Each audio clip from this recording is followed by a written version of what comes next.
So yun, magandang hapon mga kahamog. Ayun, bago nyo tapusin tong video to, paki-share, paki-subscribe na rin.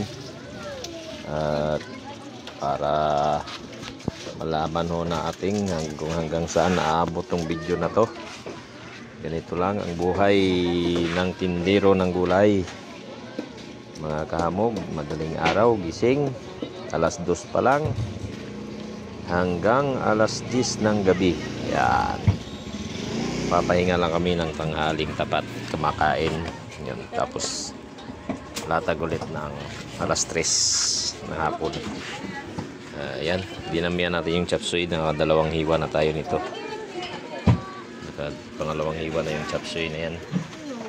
Maraming bumibili dahil sa mga nagagraduation.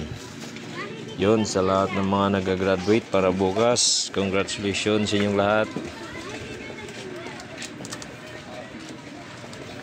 Ayan, may batang maliit na sumisilip sa gulay. Namimili siya ng gulay pero hindi niya makita, nahawakan na lang. Ayan siya. Oh, lolang yan. Diba? Umayas na.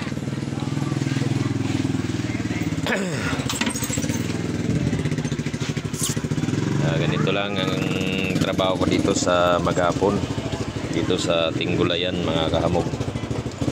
Kasi yan, kagaya niyan, may magandang dumaan, no? Hello be.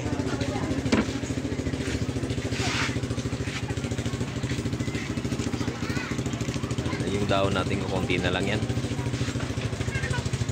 Yun, napakaraming mangga. So nga pala, sa lahat ng mga naghahanap ng mangga, mayroon no tayo dito, napakarami hong mangga ko rito. At PM lang po, pagdideliveran ko kayo basta't malapit lang. Ayan, ayan guys, so stop.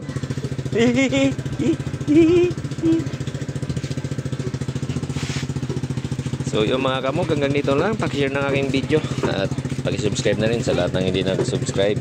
Yun lang ang aking kailangan sa inyo. Thank you at maraming salamat. God bless po. Congratulations sa lahat ng mga nag-graduate. Maraming salamat. Thank you po.